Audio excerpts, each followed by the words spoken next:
ओम नमो भगवते वासुदेवाय। अथ तृतीयोऽध्यायः।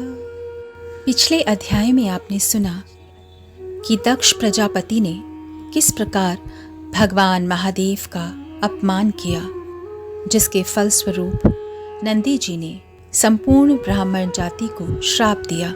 उससे आगे की कथा इस प्रकार से है।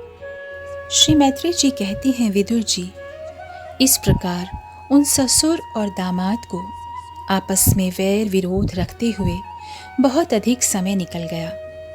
इसी समय ब्रह्मा जी ने दक्ष को समस्त प्रजापतियों का अधिपति बना दिया। इससे उसका गर्व और भी बढ़ गया।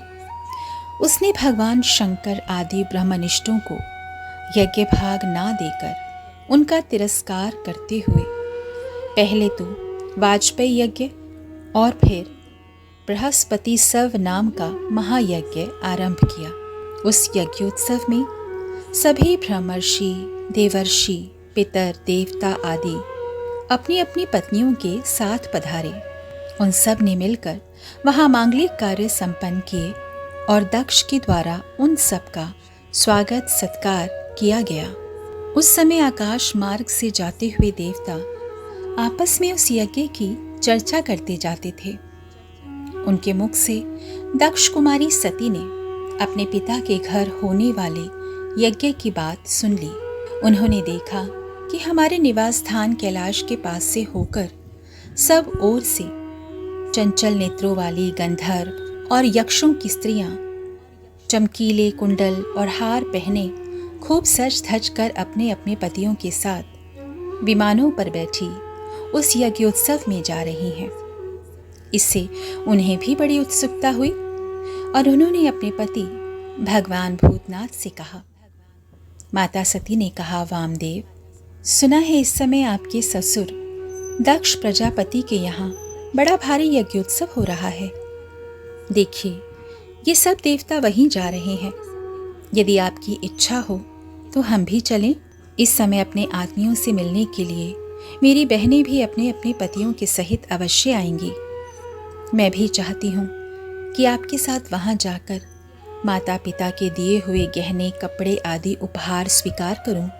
वहाँ अपने पतियों से सम्मानित बहनों, मौसियों और स्नेहार्द हृदय जननी को देखने के लिए मेरा मन बहुत दिनों से उत्सुक है।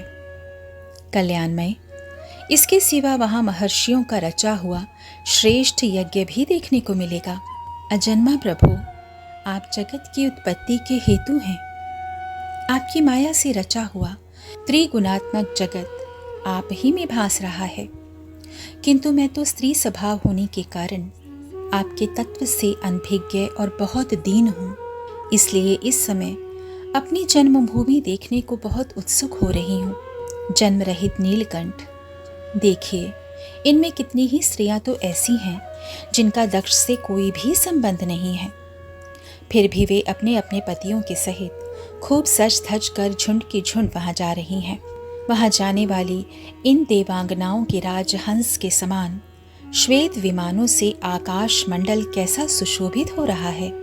सुश्रेष्ठ, ऐसी अवस्था में अपने पिता के यहाँ उत्सव का समाचार पाकर उसकी बेटी का शरीर उसमें सम्मिलित होने के लिए क्यों न छटपटाएगा। पति, गुरु और माता पिता आदि सुहृदों के यहाँ तो बिना बुलाए भी जा सकते हैं। अतः देव, आप मुझ पर प्रसन्न हो। आपको मेरी यह इच्छा अवश्य पूर्ण करनी चाहिए। आप बड़े करुणामयी हैं। तभी तो परम ज्ञानी होकर भी आपने मुझे अपने आधे अंग में स्थान दिया है। आप मेरी इस याचना पर ध्यान देकर मुझे अनुग्रहित कीजिए। श्री मैत्रेय जी कहते हैं, प्रिया सती जी के इस प्रकार प्रार्थना करने पर अपने आत्मियों का प्रिय करने वाले भगवान शंकर को दक्ष प्रजापति के उन मर्म भेदी दुर्वचन रूप बाणों का स्मरण हो आया जो उन्होंने समस्त प्रजापतियों के सामने कहे थे। तब वे हंसकर बोले।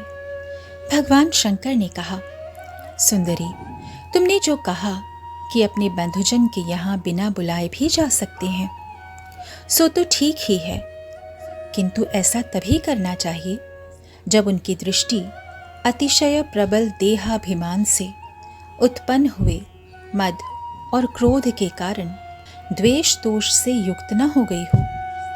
विद्या, तप, धन, सुदृढ़ शरीर, युवावस्था और उच्च कुल, ये 6 सत्पुरुषों के तो गुण हैं, परंतु नीच पुरुषों में ये ही अवगुण हो जाते हैं, क्योंकि इनसे उनका अभिमान बढ़ जाता है और दृष्टि दोषयुक्त हो जाती है एवं विवेक शक्ति नष्ट हो जाती है। इसी कारण वे महापुरुषों का प्रभाव नहीं देख पाते।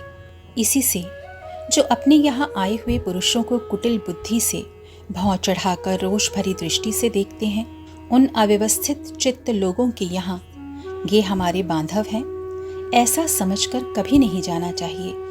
देवी, शत्रुओं के बाणों से बिंध जाने पर भी ऐसी व्यथा नहीं होती जैसी अपने कुटिल बुद्धि स्वजनों के कुटिल वचनों से होती है, क्योंकि बाणों से शरीर छिन्न भिन्न हो जाने पर तो जैसे तैसे निद्रा आ जाती है, किंतु कुवाक्यों से मर्म स्थान विद्ध हो जाने पर तो मनुष्य हृदय की पीड़ा से दिन रात बेचैन रहता है।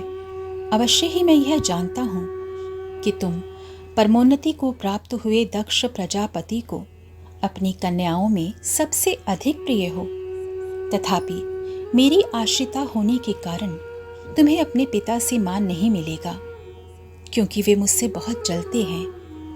जीव की चित्तवृत्ति के साक्षी अहंकार शून्य महापुरुषों की समृद्धि को देखकर जिसके हृदय में संताप और इंद्रियों में व्यथा होती है, वह पुरुष उनके पद को तो सुगमता से प्राप्त कर ही नहीं सकता। बस दैत्यगण जैसे श्रीहरि से द्वेष मानते हैं, वैसे ही उनसे कुढ़ता रहता है। तुम कह सकती हो कि आपने प्रजापतियों की सभा में उनका आदर क्यों नहीं किया? सो ये सम्मुख जाना, नम्रता दिखाना, प्रणाम करना आदि क्रियाएं जो लोक व्यवहार में परस्पर की जाती हैं, वे तत्वज्ञानियों के द्वारा बहुत अच्छे ढंग से की जाती हैं। वे अंतर्यामी रूप से सबके अंतःकरणों में स्थित परम पुरुष वासुदेव को ही प्रणाम आदि करते हैं। देहाभिमानी पुरुष को नहीं करते। विशुद्ध अंतःकरण का नाम ही वासुदेव है, क्योंकि उसी में भगवान वासुदेव का अपरोक्ष अनुभव होता है। उस शुद्ध चित्त में स्थित इंद्रियातीत भगवान वासुदेव को ही मैं नमस्कार किया करता हूँ। इसीलिए प्रिय, जिसने प्रजापतियों के यज्ञ में मेरे द्वारा कोई अपराध न होने पर भी मेरा कटु वाक्यों से तिरस्कार किया था, वह दक्ष यद्यपि तुम्हारे शरीर को उत्पन्न करने वाला पिता है, तो भी मेरा शत्रु होने के कारण तुम्हें उसे अथवा उसके अनुयायियों को देखने का विचार भी नहीं करना चाहिए। यदि तुम मेरी बात ना मानकर वहां जाओगी तो तुम्हारे लिए अच्छा ना होगा, क्योंकि जब किसी प्रतिष्ठित व्यक्ति का अपने आत्मीय जनों के द्वारा अपमान होता है, तब वह तत्काल उनकी मृत्यु का कारण हो जाता है। 3 अध्याय समाप्त हुआ। इति श्रीमद्भागवते महापुराणे पारमहंस्यां संहितायां 4th स्कन्धे उमारुद्र संवादे 3योऽध्यायः। हरे कृष्ण कृष्ण कृष्ण हरे हरे, हरे राम राम राम हरे हरे।